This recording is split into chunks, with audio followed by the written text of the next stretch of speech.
Barusan banget IHSG anjlok sempat sampai 2,5%. Gue tahu banyak banget yang panik, tapi pertanyaannya adalah, is it a good time to buy or no? Mari kita bahas. Oke, jadi dari IHSG-nya sendiri, saham-saham yang paling terdampak itu saham-saham Konglo, mulai dari Bumi, Dewa, Raja, Bufa, dan kawan-kawannya. Jadi banyak yang berspekulasi bahwa ini sebenarnya karena MSCI, di mana ada perubahan peraturan free float. Tapi menurut gue ini lebih besar dari itu. Kenapa? Coba kita cek. Kita mulai dulu dari chart IHSG ya. Dia mulai di-dump dari 8.935 sampai 8.725 dalam waktu yang sangat singkat, sekitar 15 menitan. Di waktu yang sama, ini mulainya 14.20 ya dumpnya ya. Di waktu yang sama, Bitcoin juga ikut kena dump, dimulai dari 14.30. Dan sekarang itu lowestnya itu ada di 90 ribuan, walaupun udah agak rebound sedikit. Lalu kalau kita lihat, ada juga chart VIX atau Fear Index. Fear Index itu naik 14%, dan goldnya nyentuh all time high baru di 4.600. Lalu kalau kita lihat lagi, ada beberapa berita yang sangat-sangat nggak enak ya kalau kita perhatikan ya. Mulai dari US Futures-nya ini semuanya turun, masing-masing 0,7, 0,7 sama 1%. Lalu ada juga berita dari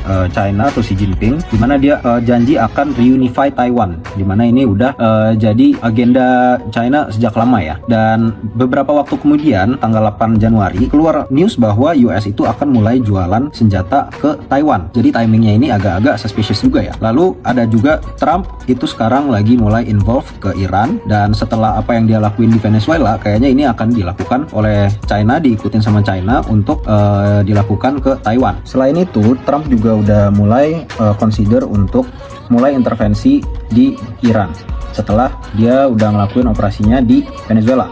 Dan sekarang sepertinya kalau gue jadi China ya, gue akan mikir ke US, kalau misalnya lu boleh, kenapa gue nggak boleh lakuin hal yang sama ke Taiwan? Jadi kesimpulan dari gue, terlalu banyak data, berita, dan geopolitical risk for me to be comfortable untuk masih all in di IHSG. Jadinya kenapa? Ya gue masih berpegang teguh pada prinsip gue all in or nothing. Jadi sekarang kalau misalnya udah nggak feasible untuk all in, menurut gue better untuk stay cash.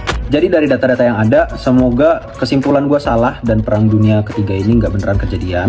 Tapi kalau menurut kalian sendiri gimana? Apakah sekarang itu good time to buy dan ini cuma temporary dip, atau justru ini udah waktunya kita untuk nimbun cash? Komen di bawah dan jangan lupa untuk follow gue untuk update pasar terbaru, dan jangan sampai cuan kalian ditelan lagi sama market.